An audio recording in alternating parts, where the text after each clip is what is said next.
My name is Elizabeth Akers Moore. I'm chair of the Concord Zoning Board of Appeals, and I'm calling this public meeting to order at 7 p.m. on June 11th. In accordance with the Commonwealth of Massachusetts Executive Order of March 12th, 2020, suspending certain provisions of the open meeting law, we are conducting this meeting virtually. This meeting is being recorded. Following the presentation by the applicant, for which I will allow the town planner or the applicant to share the screen if they wish to make their own presentation, the board will ask questions of the applicant. Following this, I will ask for public comment. Consistent with the select board's temporary policy directive and guidelines for public meeting and public hearings conducted via remote participation due to COVID-19 state of emergency, the public is invited to view the meeting as an attendee only and will not be permitted video access. If an attendee has a question during the public comment period for each application, he or she can use the raise hand function, and Heather or Elizabeth will unmute one attendee at a time so they can ask their question. Questions will be answered to the extent possible. All video screens will be turned off with the exception of the board, the town planner, and the current applicant. Once the board has acted on an application, the applicant will be returned to an attendee and is free to leave the meeting. At this time, I would ask for a roll call vote of the board members. James Smith. Here. Theo Kindermans. Present. Ravi Faia. Here. And I don't think we have Stuart. Okay. And Elizabeth Akers Moore present. Only Mr. Smith, Mr. Kindermans, and I will be voting on each application unless one of us has a conflict of interest, at which time I will designate an alternate member. All right. That being said, I think we can move on to the 7 o'clock hearing. Charles Oddie.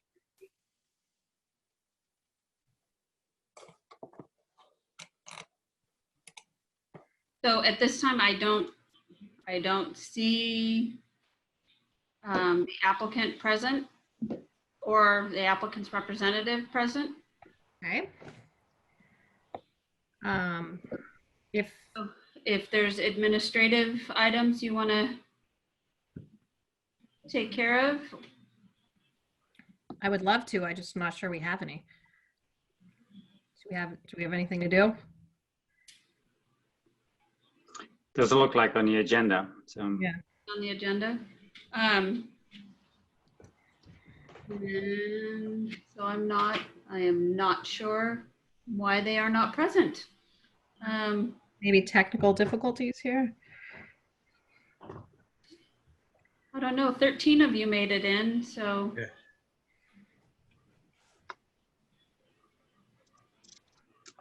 Does anyone have their number? Does it? Yeah, so Heather, if you wouldn't mind going on the website on the application and give Paul. I have Charlie's number here also. You want me to try him? That would be great. Thank you, Ray. and any chance we can continue this till say 7:30 or? You can, but what's the time on your next item? 7:05. We're at 7:03. We got a couple minutes. Let's see if we can get So I would, if one of the board members would like to make a motion to continue the public hearing to, say 7:30 this evening. And I don't mind, but it's Hey, 7:04. Can we just wait and see if Ray gets through? Maddie. Well, we have a board of appeals meeting tonight. Can you leave it at 7:30?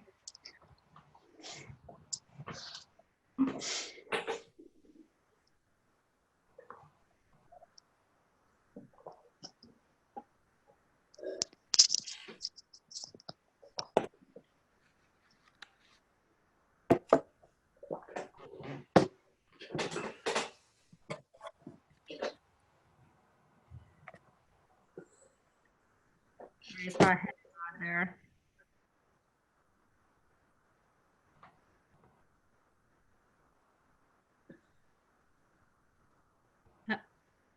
So I think it's, I don't know if you can hear me. We're going to go ahead and continue it to 7:30 if that is. Are they getting on? So I just talked to Charlie. He said he didn't even know about the meeting. He's calling Paul Mahoney right now. Okay. I told him they both should have got a link to the meeting. Yeah. All right, I'll entertain a motion. Well, yesterday.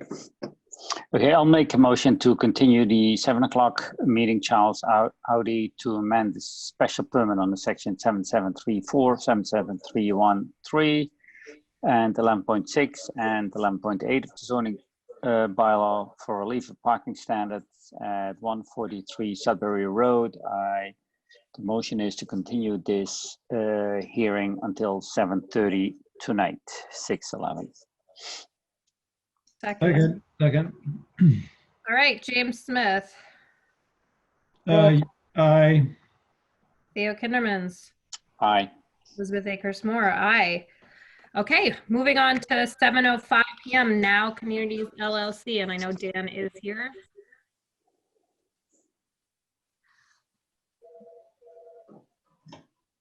Hi, Dan. How are you? Good, how you doing? So while this is the first time we're seeing this, I understand the planning board did vote to approve, but have not yet finalized their decision yet. So I would think that today would be a good time for us to be introduced to the project and ask any questions we have, if that works for you. It does. And I will try to do this as efficiently as possible. If I could share my screen. Go ahead. Okay. And on the beginning, we'll do it. There you go. Can everybody see that okay? Mm-hmm. Okay. So the point of this shot is just to say that our intention fully replicate what we very successfully accomplished in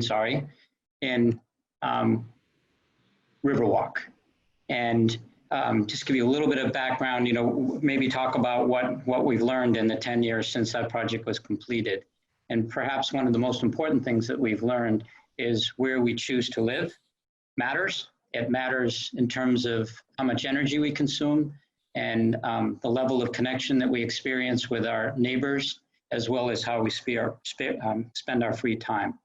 And so from that perspective, our Now Communities by Design addresses all of those things, all those attributes. And so I'm going to just walk you through the project. And I'm going to skip some of these things because in the interest of time. I think everyone's probably generally familiar with the location, but this shot does a pretty good job of putting it in context. So to the east is the Riverwalk project, to the west is the Westvale Meadows, and to the south is the Assabet River, and to the north is Main Street. And what we've essentially done in the slide in the more is drop in a rendered version of the project. And I'll blow that up a little bit so you can all see it. This is the project. And basically what it consists of is 10 detached single family homes, and then 4 flats in 2 duplex buildings. And those are up towards, so similar to Riverwalk, the homes are organized into an upper court and then a lower court. And that's the driveway essentially comes in off of Main Street. And then residents will either turn to the left into existing Riverwalk or to the right, headed west into the Waterside Commons project. What we've done is we've been able to work very successfully and collaboratively with the Riverwalk folks. They've been incredible, a counterparty to try to solve some tricky challenges.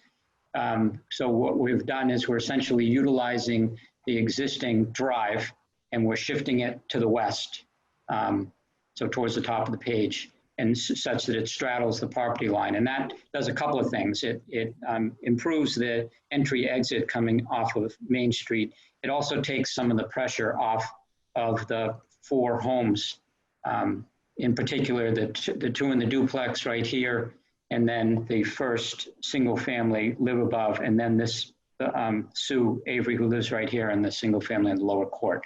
So when the cars are coming and going, they won't really experience them quite as intensely as they might have had we utilized the existing drive.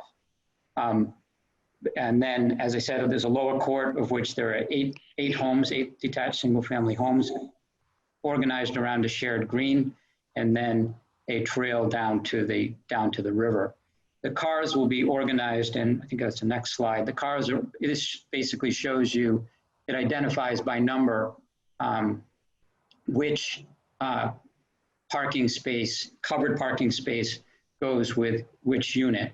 And so there's a combination of 8 covered parking spaces for the 8 homes down here, and then additionally 8 surface spaces for those units. And then these 2 homes are sort of they're called tuck unders, and maybe for obvious reasons, but each one of them has an attached 2-car garage, and then the duplex buildings spaces will be scattered along the drive down here. And then there's a couple of visitor spaces as well. We plan to provide for EV charging stations, so that folks, hopefully that will be a pretty common occurrence for people. And those will be located, provisions for them will be located in all of the garage structures. I thought it might be just useful to just quickly summarize what's the same and what's changed. And maybe I'll call out a couple of these things. Some of them are probably obvious. The cottage style architecture will be a continuation. And with me tonight, by the way, is Jeremy Lake from Union Studio Architects, Danny Carr from Stamsky McNeary Civil Engineering, and Jared Joyce, who did the landscape design for the project. And they'll all take just a few minutes to walk you through at a high level. We'll continue to, the homes will continue to be all electric, no fossil fuels in the project. And we've redesigned the roofs so that they all have the access to solar benefit from the southern exposure. We'll continue to utilize low impact development, and Danny will point those things out to you. We're introducing another trail, and we've been working to develop a connection between those such that somebody could actually loop either coming from Waterside Commons or coming from Riverwalk and just make a bigger walk. And we've also had some conversations with the folks in Westvale Meadow, and we're hoping that we could expand it even further. So that's an ongoing conversation. We're going to preserve as many trees as we can. Jared will get into that. The material continues to be, we put a large emphasis on sustainability and healthy materials. There are 2 existing structures on the project.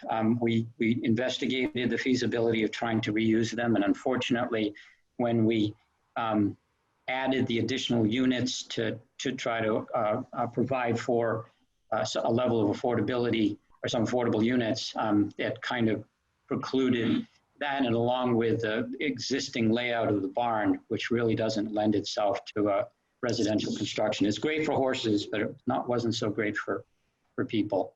And so we do not plan to demolish them. We plan to dismantle them, and we'll try to utilize as many of the components of the buildings as possible. And one of the challenges we had tonight is we're actually dividing and conquering. Shelby and Meg from my office are at the Historic District Commission's meeting tonight. I think so, and project team remains the same, which is, I think there's a real benefit to that in terms of familiarity and bringing those good ideas forward. What's new? I mentioned the flat buildings, which we're pretty excited about. These are going to be 1+ bedrooms, and we'll show you the layout of them. And they will provide for a level of affordability, which I think is very important. I mentioned the EV charging stations. The community building this time around, we're proposing for it to be a 4-season structure. It gets a tremendous amount of use, the existing building at Riverwalk, and good for them. The Hardy residents that live there right now it's not unusual for them to use it in the middle of the winter, but we thought it might be nice to take that a step further, so maybe it could be used as a yoga studio or something like that throughout the year.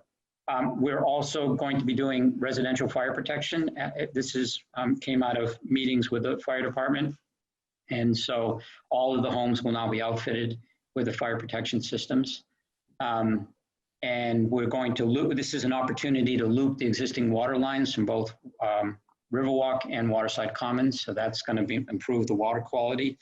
I talked about the shared drive. There is an emergency vehicle access that runs right down the center of that common. It basically looks like a 5-foot wide sidewalk, and then it is expanded with reinforced turf. So that can handle an H20 loading, and that allows personnel to have access to the units on the lower court. And then one of the things that we did is we were able to combine the trash and recycling area, and that will be located on, Danny can point that out to you on the plan. The purpose, I'm not going to spend a lot of time on this. I can just say that we feel comfortable in response to looking at the sort of response that the planning board had. I think we've checked all the important boxes and probably a couple of additional ones. So we're excited about that. And I think this project aligns incredibly well with the long-range plan that was just updated, as well as the climate action and resiliency plan that's been considered. So I feel good about that. And I have this shot because it's probably my favorite photograph of Riverwalk. And I think the point here is I want you guys to know that I want to be every bit as proud of Waterside Commons as I am Riverwalk. And this is an exciting opportunity to kind of apply the lessons that we've learned in the 10-year intervening years. And so that's a quick thing. I'll stop sharing it and I can turn it over to Danny. Unless, yeah, we can come back with questions at the end for me. Yeah, let's do that. Danny, you're on mute, I think. Yeah. Hello, everyone. For the record, my name is Dan Carr from Stanton McNary. So I'll take you guys through a quick summary of some of the engineering aspects of the project. As Dan mentioned, the access drive has been shifted about 15 feet to the west, which is down on this page, to prevent headlights entering the development. So cars entering will either turn left into Riverwalk or right into Waterside. For stormwater, like also Dan mentioned, we're doing all low impact development. I know the town is looking to requiring that in future PRD applications, so we went ahead and designed that way. So there are no catch basins or pipes proposed on the property for stormwater purposes. Stormwater, the access road is going to be crowned, so half of the stormwater runoff will enter the Riverwalk existing drainage system, which we made sure was sized appropriately. And the other half of the access drive will enter into Waterside Commons.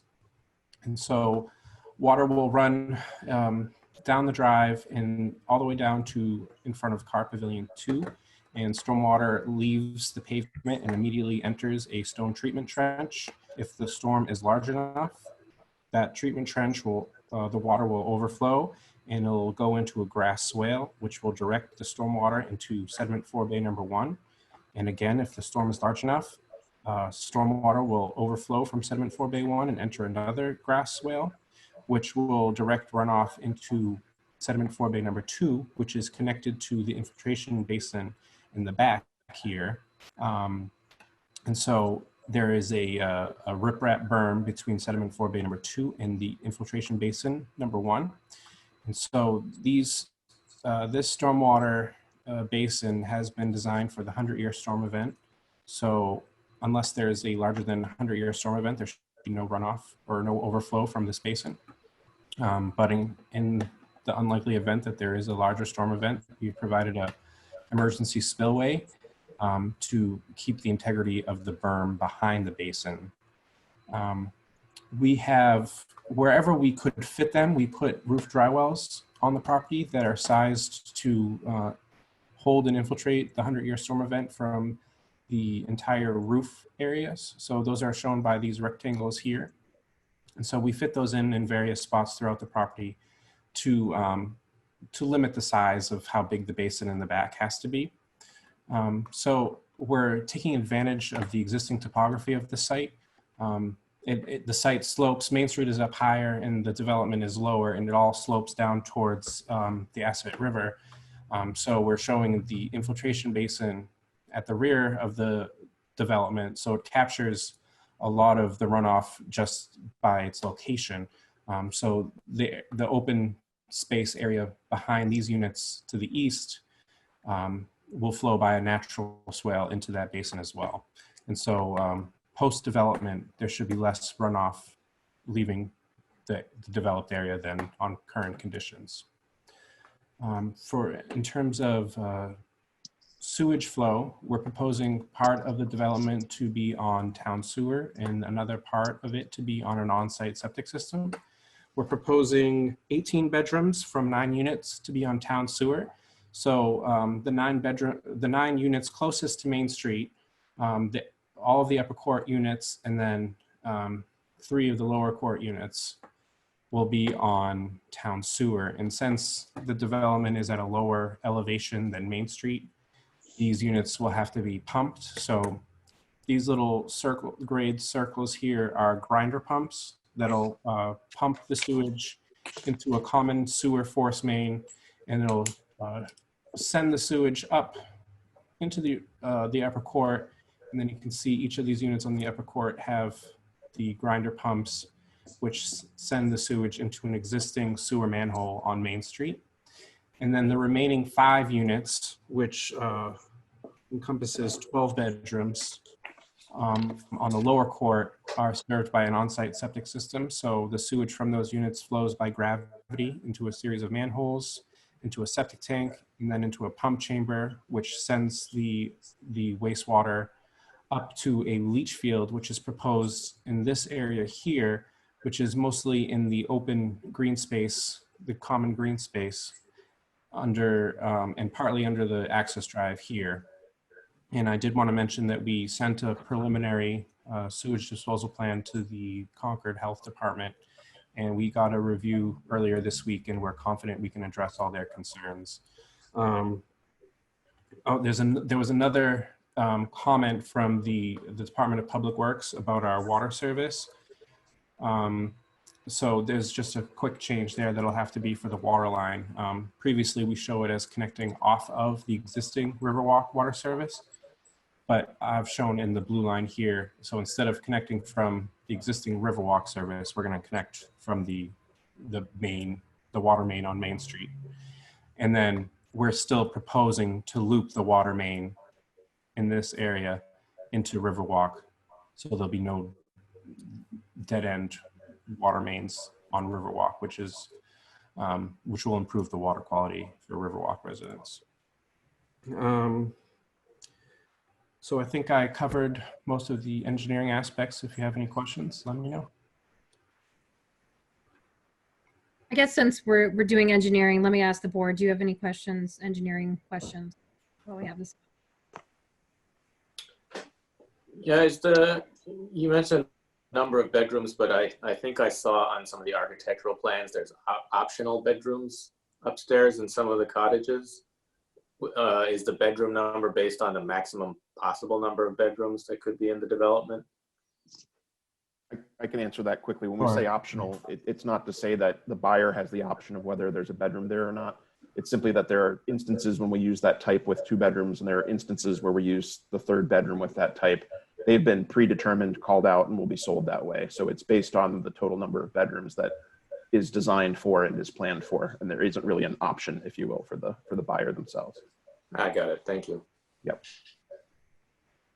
Yeah, so there'll be a limit of 30 total bedrooms on the property. Any other questions? This moment. All right. set for now. Let's keep going.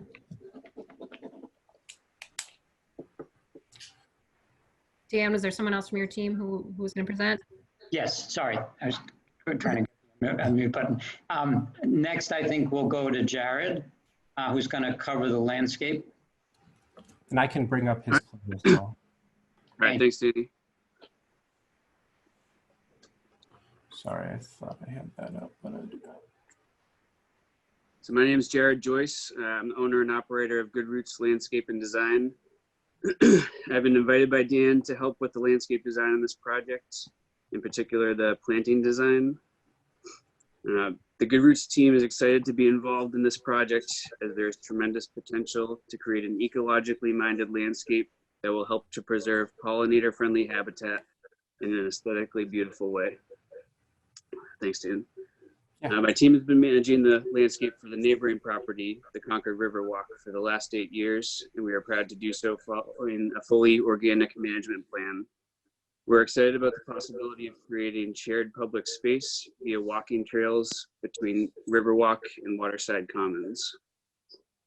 Key components of the Waterside Commons project are managing the removal of selected trees, planting safeguards to protect existing trees, and replanting the newly developed property with thoughtful intention. As you can see in the landscape plan, this thoughtfully designed community is, by design, densely arranged, which provides many benefits, including much open space on the southern end of the property. The dense layout does hinder the planting of large trees within the interior of the property and creates a very sunny environment, which offers the potential to cultivate rich pollinator-friendly gardens throughout the common space areas of the property. In addition, the sunny interior of the new development will allow the new residences to be solar-friendly. The planting plan highlights our intention to replant many of the trees on the property. We will utilize the border areas of the property to add a robust planting of largely native trees, a mix of evergreens and deciduous trees for screening and aesthetic purposes. These trees will help to mitigate the impact of the existing trees in the interior of the property to be removed.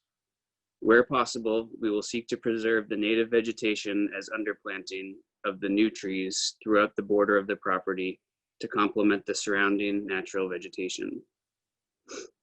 We plan to preserve 2 large mature specimen oaks along the border of Riverwalk, 1 mature cherry tree along the border of Westvale Meadows, and a large cluster of various existing trees in the northwest corner of the property.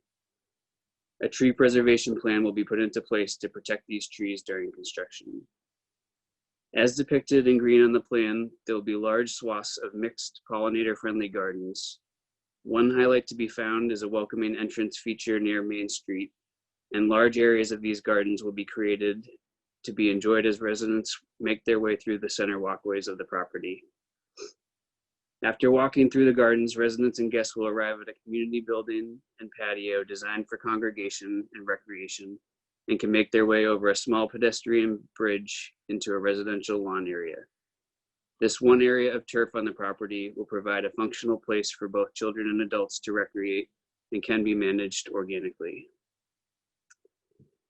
We are excited for the possibility to create this ecologically minded landscape for the future residents of Waterside Commons, and hope that this synopsis has provided you with a basic understanding of the design intention. If anyone has any questions on the landscape, I'm happy to be available. Otherwise, thanks a lot for your time. Thank you, Jared. Thanks. I'll ask the board any questions on the landscape. Sure, I have a question. I noticed that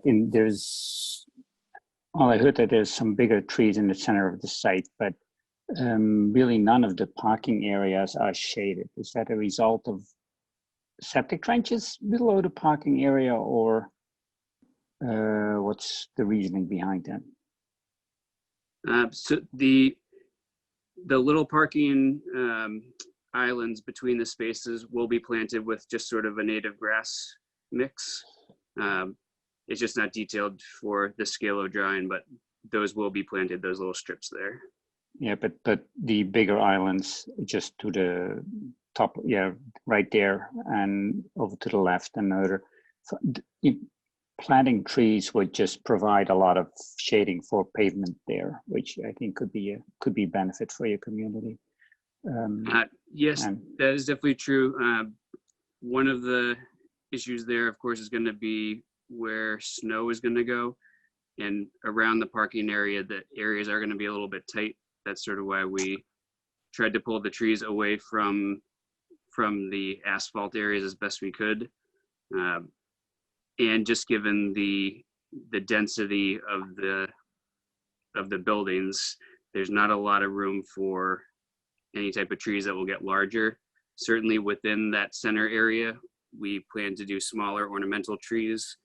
And each of the units has their own private garden, which again is hard to draw out on this scale, but basically each unit will be able to do their own little landscape around their unit.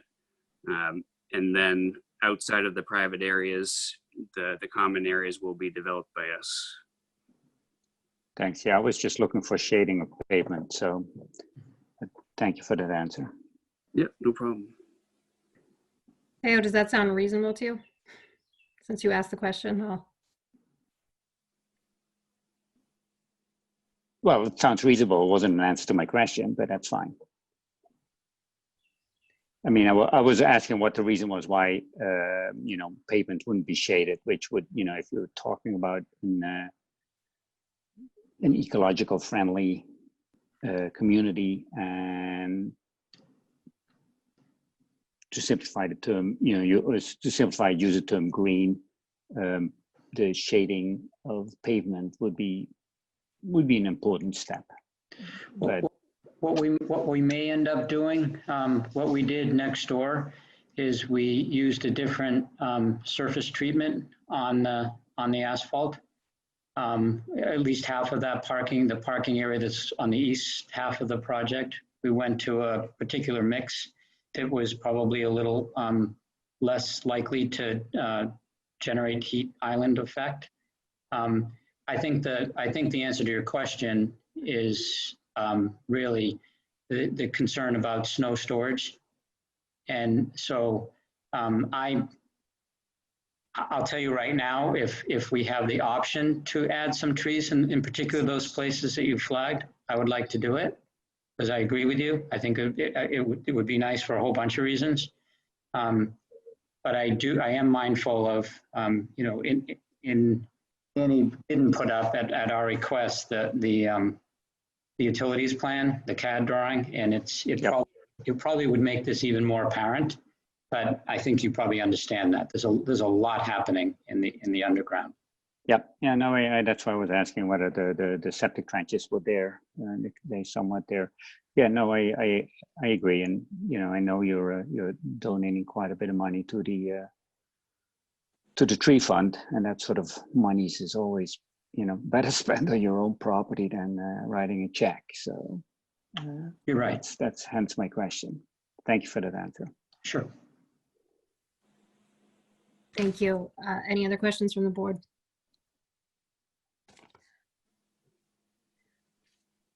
Okay. Just the health department said they're going to have information back to the planning board. I'm sorry, I was muted. Oh, sorry. I was trying to ask what are we asking questions specifically on this plan, right? Landscape plan? Let me ask you, Dan, do you have anything else to present, or can we just move into general questions? It's entirely up to you, Elizabeth. I'd love to let Jeremy just quickly walk you guys through the architecture. That's great. Let's do that. Yep. Okay. Sounds good. And let me share that real quick. He's my cleanup guy, and he's usually knocks it out of the park. So no pressure there. Thanks, Dan. Good evening, everyone. I'm Jeremy Lake with Union Studio Architecture and Community Design. We're based in Providence, but we were the architects for Riverwalk, and we're thrilled to be able to be a part of this project as well, because we do see this as building on the legacy of Riverwalk. I think Dan did an excellent job of summarizing the neighborhood design, so I won't reiterate the things that he said previously. One thing I did want to point out, this plan does call out where the various architectural types are in the bedroom counts, which I'm sure are probably too small for you guys to make out. But suffice it to say, there are two types that make up the cottages at the back portion of the site. And then there are two flat types that make up the duplexes at the front. Generally speaking, the ones that are oriented more east-west are what we call cottage A, whereas the ones more north-south are what we call cottage B. Both cottage Bs will be 2-bedroom. Most cottage A's will be 3-bedroom, but we have an instance here and an instance here where they will only be 2-bedroom units, which gets back to that question about the optional bedroom that I'll talk about in a second. And then the flats that are up at the front of the site. The reason those are here, I think it'll make more sense as we kind of look at the elevations, but there's some grade change here, which gave us the opportunity to effectively walk in both to the upper flat and walk right into the lower flat. So taking advantage of the grade as a way of actually giving everybody sort of a convenient front door. Nobody has to sort of walk up a flight of steps to get up to a unit, which is the typical condition of stacked flats. We talked about the parking already. So here's just a quick perspective view, and really what we were trying to highlight here, the existing Riverwalk is sort of faded here on the upper portion, and what we were proposing is here on the lower portion. But again, the same as Dan described, that same sort of site strategy of trying to have an upper court that really addresses Main Street and becomes the front door for the whole community, having a series of terraces and steps that then bring you down and deliver you down to this lower court, which then feeds you through to the community amenity, over the detention area into a lawn before then proceeding all the way down to the river. And so that sequence of spaces is really nice. Again, building on the success, the same model that was used at Riverwalk here. This rendering also starts to show the idea of the solar access. Certainly for the lower court, you can see all the panels and how we worked even on the ones that were oriented north-south. We would create cross gables, so we still had sufficient area to do some solar here as well. We didn't modify the drawing at the upper court, but this little gable dormer here, we've actually revised to be the same as these shed dormers, so that it'd be the same opportunity here for solar panels. The flat structures we've also modified, so instead of having these south-facing gables, we have some shed roofs there to allow for some solar access. And even this unit has the opportunity to do a roof similar to the cross gables of these two here. So even though it doesn't show it, again, our intention is really to create that opportunity for all the various unit types. And this is the small community structure down here. While we're looking at this, can you just go back to what you were saying before about taking advantage of the elevation so people didn't have to walk up steps? That was in the upper court, right? Just Yes. Explain a little Yeah, bit. certainly. And I think when I show you the plans and elevations for these particular flats, it'll be even more apparent. But Okay. here you can even see, even with the garages, and it's the same here in Riverwalk. These cottages that are on the upper level basically have a front door from the upper terrace. By the time you've come down behind them, you have the ability to tuck underneath of them.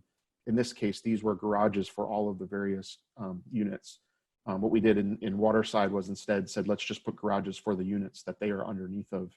But I'll show you those flats in a minute. It'll make more sense when I get to those plans. So this is the predominant type is this cottage A.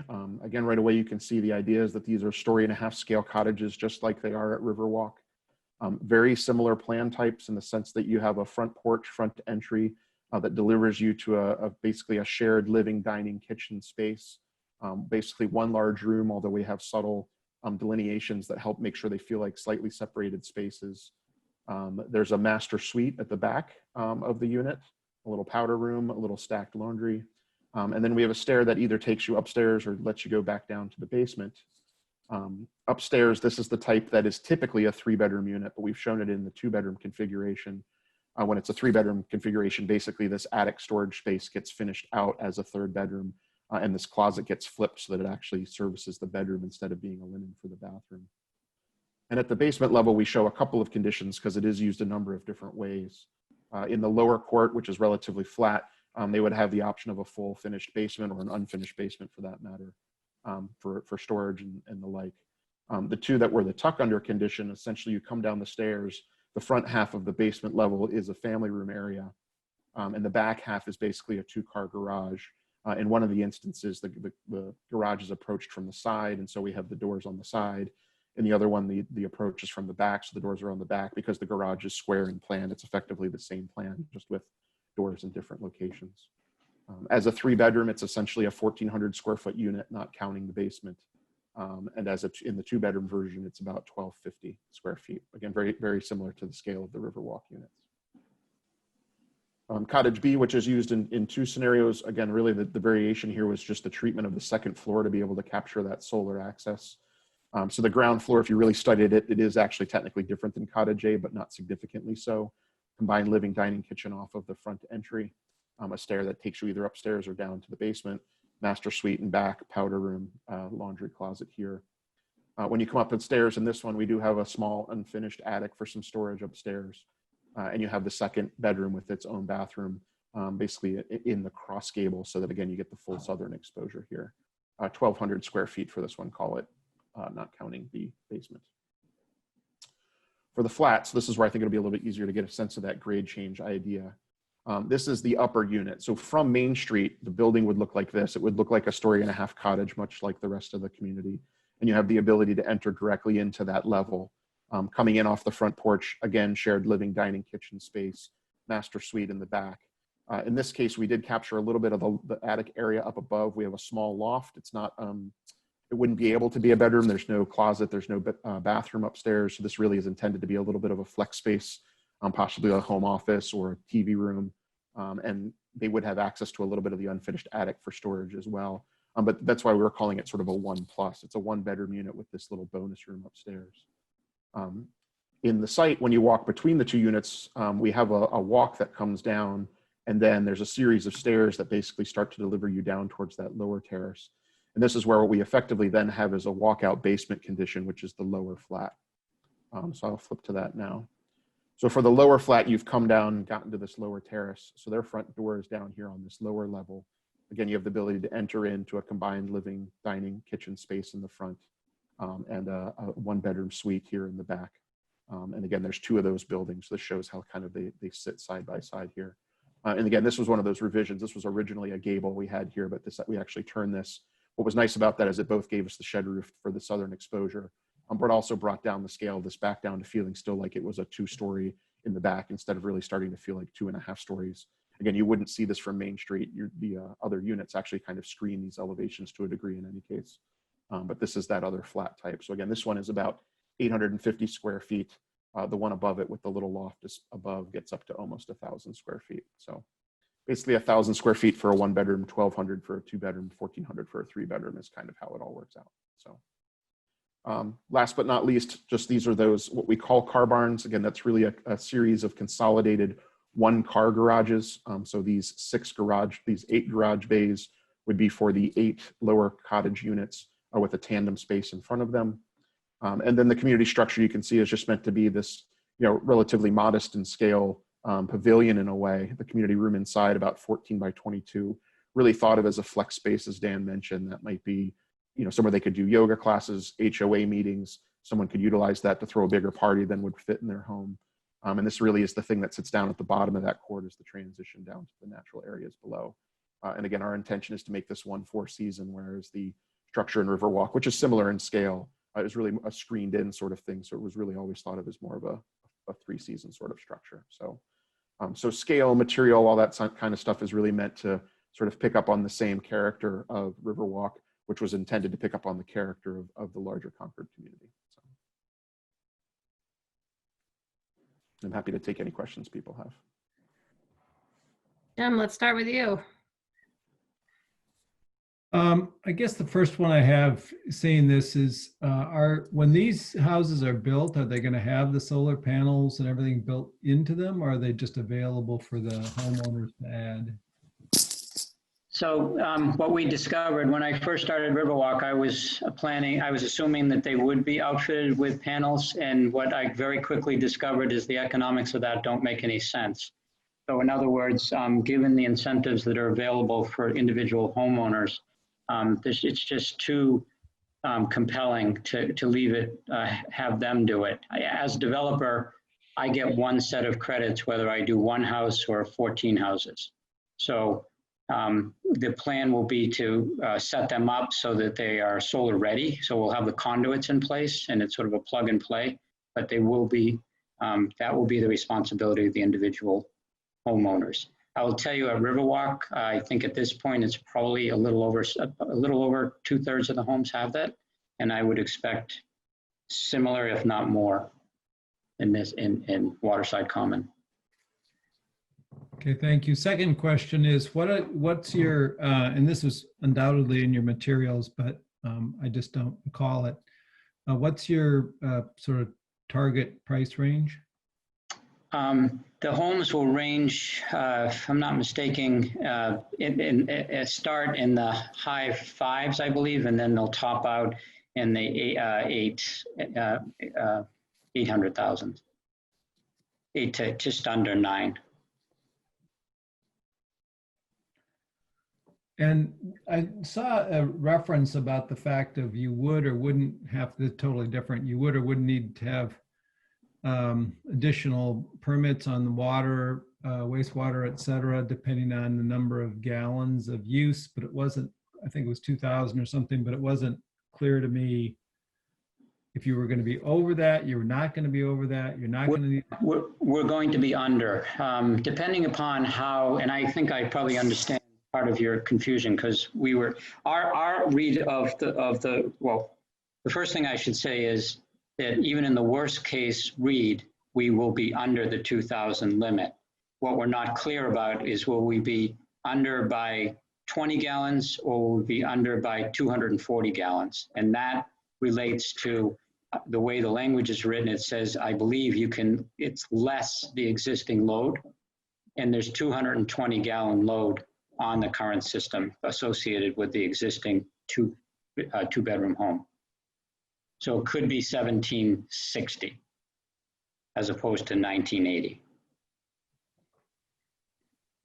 Okay, those were my three for now. Well, going along with that, it looks like the water sewer department said before our approval, we need to see a plan of common water service for the proposed development that is connected to the municipal water main in Main Street. That's what you showed us had been the change. Has that been formally submitted? And I'm going to let Danny. It's not yet been submitted, no. okay, so that's something we will need to see, it looks like, according to this letter, before we vote. Elizabeth, is that time-wise likely to be done?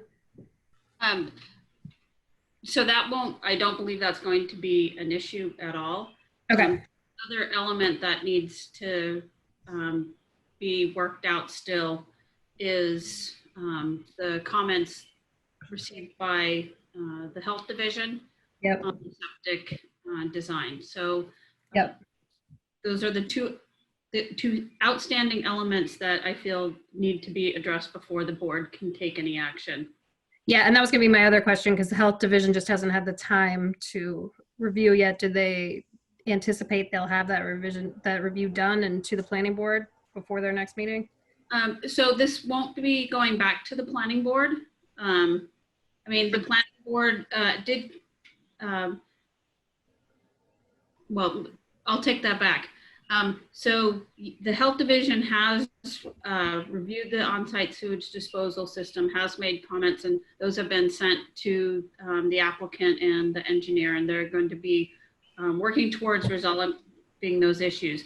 I'm not sure those issues will be resolved in 2 weeks. The planning board in 2 weeks will be reviewing their written decision they were in full consensus to recommend approval. Right. If the issues with the health division cannot be addressed between now and June 23rd, then the planning board's recommendation, I will be drafting it, would be that that the health division give a preliminary indication that the on-site sewage disposal system can be approved in the fashion that was submitted before the Board of Appeals takes action. I feel that can happen before your July meeting. Okay. Yeah, I'm just like what you said, I'm just trying to get my head around what might still be outstanding. Those are the two outstanding issues. And the demolition delay is set to expire, or you've applied, is that October? Okay. It is October. Yeah, and we are, as I mentioned, Elizabeth, Megan, Shelby are there right now. I'm discussing with them a way forward that could potentially compress that schedule. We would like to document the buildings, and so if that's of interest to them, we're just trying to understand what they need, and we're more than happy to do it if it's something that we can do fairly readily, meaning in a month or so, and it seems to me it would be worthwhile pursuing. If it's something that's going to take us 4 months, then it may not be really worth. I mean, we'll probably document it anyway, but it's just. What are the dates of those buildings? Just out of curiosity. I don't want to misspeak, and I don't. I'm not positive. Okay, and well, you had said you were going to try to reuse some of that material anyway, and I assume that's some of your discussions with them. Yes, I mean, there's some, I don't want to take too much time in the boards, but between the framing system in the barn and unbelievable, like I've never seen before, 16 to 18 inch wide, 14 to 18 feet long flooring. It's about, on one side it's planed and on the other side it's rough, and they're just drop dead gorgeous. So.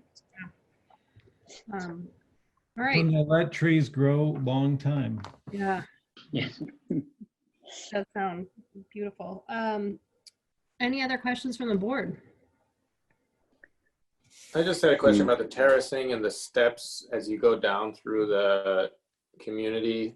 Is there a way for somebody, in a wheelchair or a scooter to get all the way down and back without having to take steps? Or are there Yes. units that you can't get to? Yeah, so that's a great question. So we have there is the walk that comes sort of down through the center of the space that does utilize the stairs. But we also have a sidewalk that runs along the access drive that would provide a route that wouldn't require using stairs. So anybody, wheelchairs, strollers, bikes, any of the lower terrace units would be able to come that way. That also is going to be utilized as the path to deliver you to the public access to the trails down below. So that walk actually serves a couple of different functions. We obviously didn't really point it out, but that does give you a route down to the lower area without having to utilize the stairs. Yeah. And that's under 5%. A grade being under 5%, Dave, that's what you're asking? Correct. I have to default to Danny. The grade is 10% because of the existing condition of the garage for the Riverwalk unit. Right, tying into that. Yeah. Okay. I mean,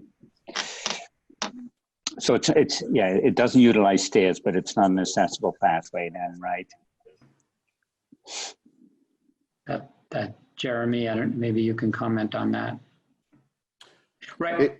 I think see if I can respond partially to that. Right now, what happens, the public access, as Danny mentioned, is actually the Riverwalk Drive, and there is no separation of vehicles and people. And this is not addressing your point about the steepness of the slope, but what we do feel better about is that we're now creating separation between those two modes of transportation. And so we're creating a walk that will be separated by the grass strip and curbing that will at least create that separation, which I think will be an improvement. We can't really do much about the grade at this point. I wish it were different, but we do feel that the separation is a benefit. Yeah, no, I don't disagree, but in my opinion, you would need an accessible pathway from the public right of way to the front door of a unit. But that's just my opinion, and obviously I'm not stamping these plans and all. So yeah, I'm not. Has that been something that's been looked at by your code people, or? Yeah, I think somebody needs to look at that. Yeah, we have looked into it, and we're under the understanding that for a roadway that has an existing slope at 10% or greater, as long as it follows the slope of that road, it would be compliant with the Architectural Access Board. If it's a public roadway, this is a driveway, it's not a roadway. Ray, you want to chime in here? So yeah, I think you'd want to have a code consultant look into this and provide us with something that this is fine. Ray? Ray's looking for a button that says unmute. Yeah, you're muted, Ray. Oh, there you go. Yeah. So my comments to the planning board was that the public walkways need to be accessible 521 CMR code for walkways. I'm not sure about the private driveways that Theo's talking about. I can look into that with, I have a pretty good relationship with the Architectural Access Board. I can call William Joyce and clarify that. I know I've talked to him in the past, and he says in the case where there are steep grades, they do have exceptions. I'm not sure if it's to 8% rather than the 5%, but I'll be glad to look into that. Yeah, I think it's an answer we'll need. No. Yeah, and again, I just don't want to misspeak here tonight, but I know it did come up and there was a comment and we looked at it, and because of the existing conditions, we were comfortable that this walk serviced it. And because these are private single-family homes, there is no requirement necessarily to provide an accessible path to the front door, right? Not everybody's house has an accessible route to the front door. So we felt comfortable, but again, I don't want to misstate the wrong CMRs and whatever on this case, but I think we could certainly follow up and make sure that's clear. Okay. I think it's certainly worth following up. We have the time to do it, so. Right, I would appreciate that. Can you, just because you mentioned it and we didn't really have it in your main presentation, but can you follow through this, the sort of common area that is at the bottom of that driveway and leading out to the trails and whatever, just to give me a little more background on that? Are you talking about, you can't see my cursor. Are you talking about the? I can actually see your cursor, but. Oh, you can? That's my cursor, it's not yours. Oh, okay. Jeremy, can you go to where the existing emergency, the emergency access? Yeah, that there. So what's going on there? Just. That is an existing emergency access way that was created for Riverwalk to give emergency personnel access along one side of the project. It is a reinforced grass turf that is designed to handle H20 loading. The fire department is not crazy about it. It is also, or has in 10 intervening years, they become less sanguine on its use for that purpose. And so it also doubles as the public access from dawn to dusk, or dusk to dawn, down to the Riverwalk path. And I was trying to make that point, and maybe I did it kind of clumsily to Theo's question, that what we're doing is we're trying to organize this and create a pathway that comes off of Main Street that will allow the public to now understand better how they're going to access that whole trail network back there. And it takes some of the pressure off the homes right along the existing Riverwalk homes on the western property line. It's going to take some of the pressure off of that and the homes on the upper court. And we're having there's a connection which you can kind of see at the end of that existing emergency access way right there. And that's going to be part of where the loop is. So instead of what happens now is a number of people when they visit actually walk right through the center of the existing common. And because I think they don't really know where to go, and it's well marked. And I think in the beginning, I think the residents of Riverwalk were okay with that because and you can imagine over the years, a lot of people have come to visit the project and check it out. And I think they're intrigued with the idea that we would actually focus visitors on the perimeter so that they aren't necessarily walking right through the center. Got it. The interesting thing about this is it's a fascinating place to go visit and check out because it's so different than pretty much everything else we've seen. And at the same time, and this point it sort of became into focus for me over time because I was equally enthused about it. And then I started to realize that, well, this is people's homes and community. And so there's a balance there. Any other questions from the board? All right. If not, I'm going to go ahead and open up to public comment. As I mentioned earlier, if you could use your raise hand function, Heather and Elizabeth, you're ready to answer those if anyone raises their hand. Yep. Great. So any public comment, please raise your hand, so to speak.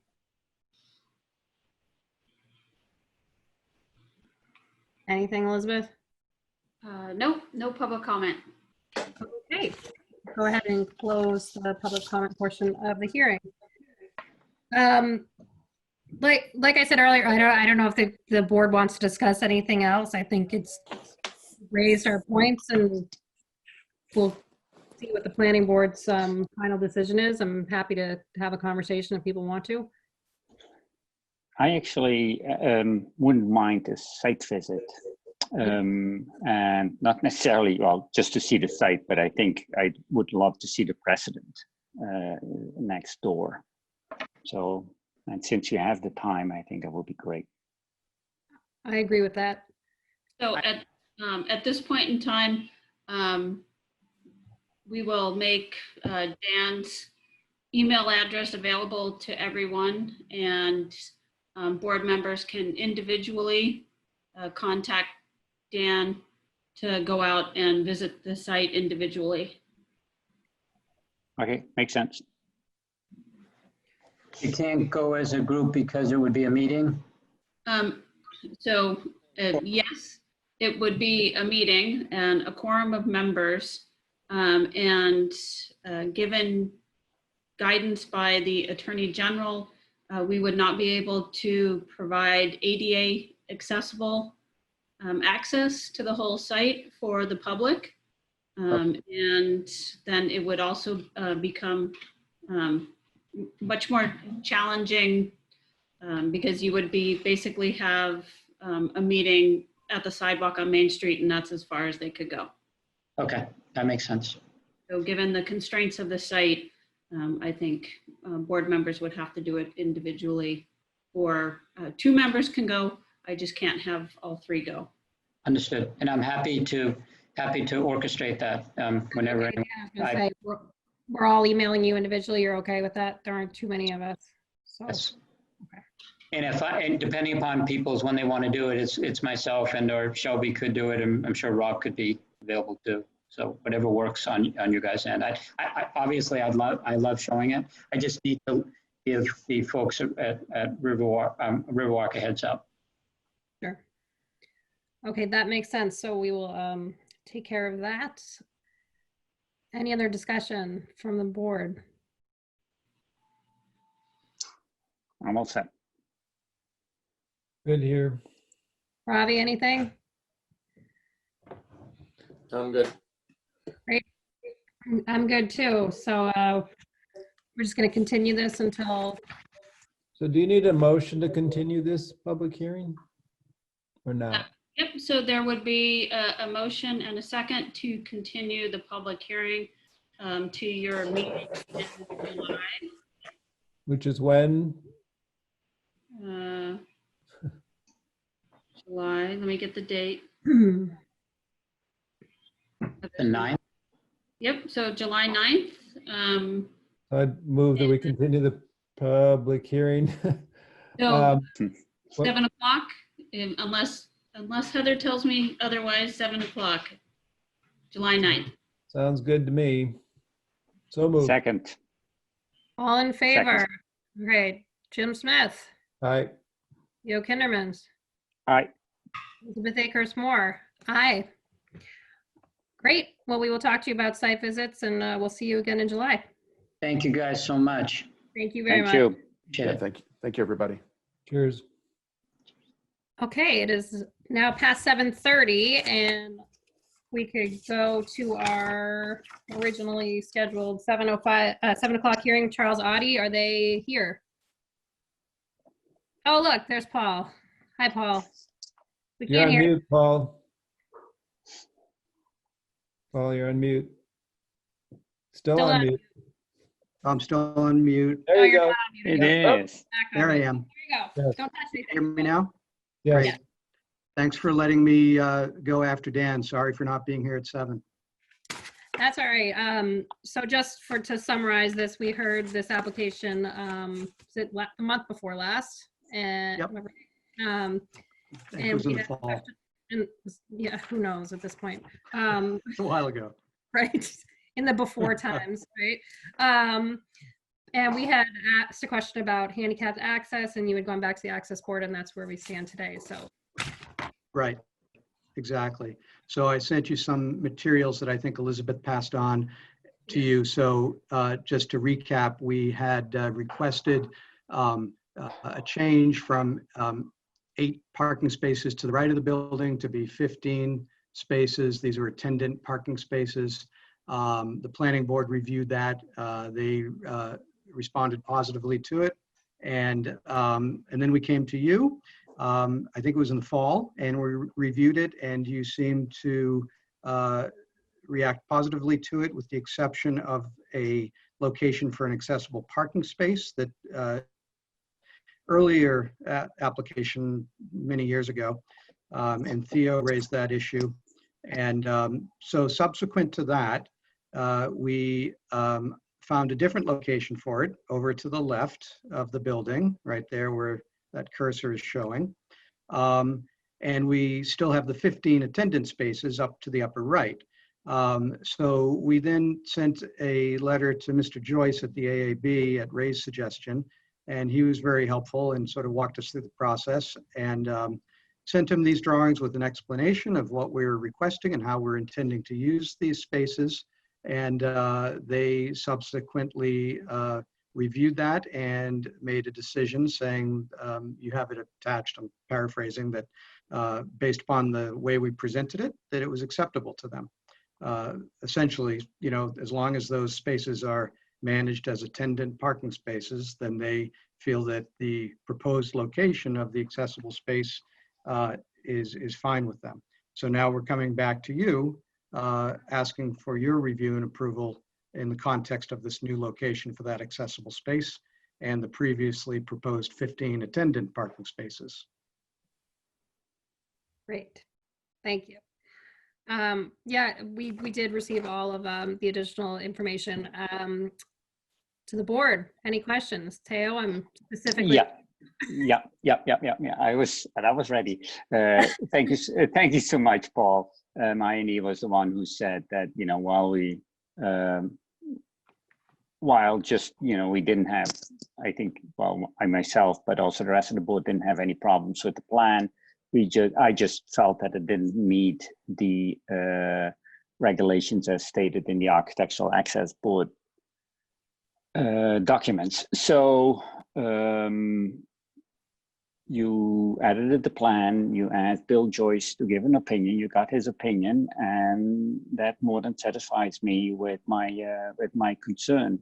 If Bill Joyce thinks this is correct and meets the Architectural Access Board standards and regulations, then I think it's all we need. It's also, I would just add, it just seems to be a much more logical place for the handicap spot. I mean, it's closer to the station.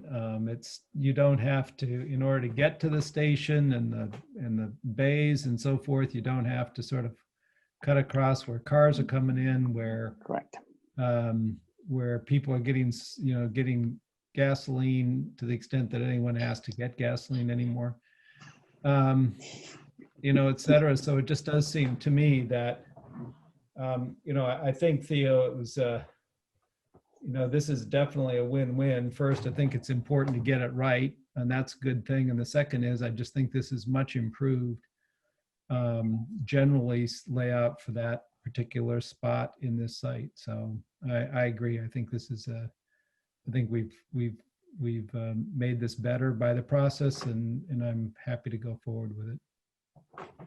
Great. Any other comments, Ravi?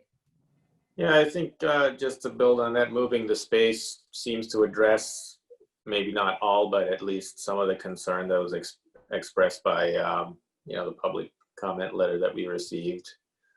You know, just from driving by, it seems a little tight to try and fit 15 cars in there, but, you know, I am willing to defer to whoever's looked at this and thinks that you could really get 15 in there. I don't know if you have a pickup truck that makes it harder to fit 15. But it seems that if it's managed by an attendant, you know, they can kind of keep it under control. And yeah, that doesn't bug me. Having parked over there when I'm having my car service, I mean, as long as it's an attendant, that doesn't bug me, the 15 spaces. So I'm happy to entertain a motion. Well, I think we got a public hearing. Public comment. Ugh, I almost got it all right. All right, I'm going to go ahead and open it up for public comment. If you could use the raise hand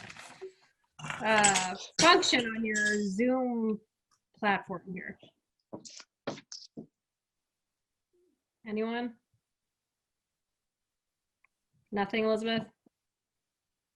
No, but the board did receive. We did. a We did letter. receive a letter from Edward P. Finney Jr. and I think this has all been addressed by Ray, and what Robbie just said, I don't think there's a need for further conversation on it. Thank you. All right, so I will go ahead and close the public portion of the hearing, and now I'm happy to entertain a motion. I will make a motion to issue or to amend the special permit under section 7734, 77313, 11.6 and 11.8 of the zoning bylaw for relief from parking design standards at 143 Sudbury Road, parcel 0180. Subject to anything, Elizabeth and Ray? Subject, okay. Unless you want to make it subject, I need that to the 15 spaces will be managed by an attendant And I believe and not. Subject for signage. Sorry, Elizabeth? I said, I believe the plan also calls for signage in those areas, that it's attendant parking, parking by attendant only. So subject to all of the plans and submitted, including what you guys just said. Great. Second. All in favor? DeHeo, Kindermans, Aye. Jim Smith, Aye. Elizabeth Akers Moore, aye. Thanks. Great. Thank you guys very much. I appreciate it. No problem. Thanks, Paul. Thanks, Paul. Have a nice night. Thank you. You too. And with that, I think we are at the end of our agenda. Elizabeth, Ray, anything else? So I can either turn off Zoom or take a Can motion. I just ask a quick question? So on the, I realized on the agenda, on the materials, when I looked at the, the stuff that's loaded up on the website, there were a couple other issues. Are those, having read them, I'm just sort of interested, are those coming up in future issues, or are they, there was a Devon Street and. Yep, so those will be on your July 9th meeting. Okay. So So this- on the website, sometimes it's hard to tell when there's a whole list of things, but it does list by agenda, by meeting date. I must have just misread it, because I thought those were all under the same, under the meeting date for July. No, I'm looking at it. Just above 44 Devon Street, it says July 9th. Okay. Yeah. All right, thank you. So there's no, but wouldn't those already then be on this at the 7 o'clock time that we just slotted that other continuing for? No, because we don't, the agenda for July 9th won't be sent to the paper till I think in another week and a half. And we set the times after this meeting so that continuances are. Okay, great. Well, I've already done my homework for next week. Next time. That's good. All right, that's great. I guess I need a motion to adjourn, or we just shut off the system. That way. I'll make a motion to adjourn. Second. Theo Kindermans, Aye. Jim Smith, All right. Elizabeth Akers Moore, aye. Thank you all. Okay, see you on the 9th. Thank you all. Bye. Thanks for organizing, Heather and Elizabeth. Yeah, thank you guys.